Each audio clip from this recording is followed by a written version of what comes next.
Ishmael descendants become the Hanifs.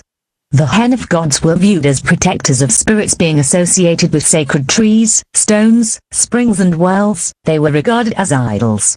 Without being prejudiced, so did the early Judaizers.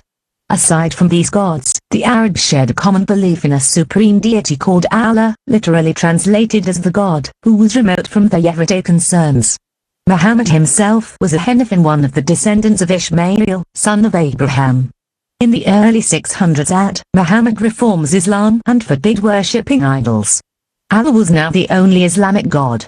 Having only God was imperative to Islam in proclaiming to be God's chosen nation, because God would condemn his chosen nation if they worshipped idols.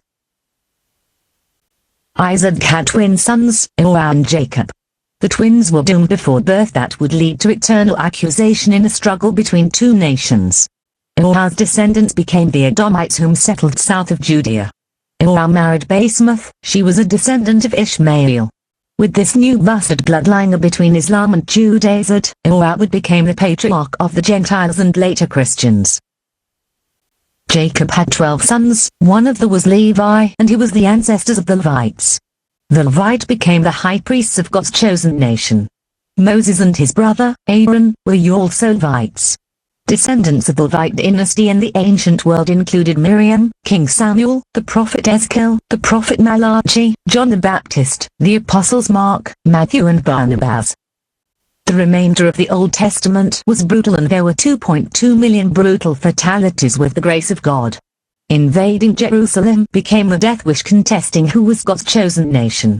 If the Judaizers is God's chosen nation, then Satan was loose according to Revelation 20 verse 7-9 during the 1700 years Jewish exile.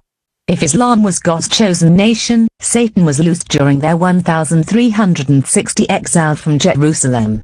In the Islam view, the Jews have spread the world as per Revelation 20 verse 9 and surround the camp of God's people as in Revelation 20 verse 9.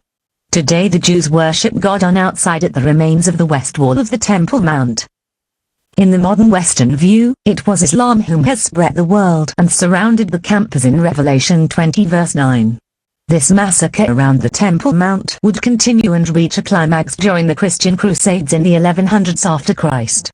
This 2 million brutal fatalities can only be justified if God authorized death rather than to face the devil at the Temple Mount.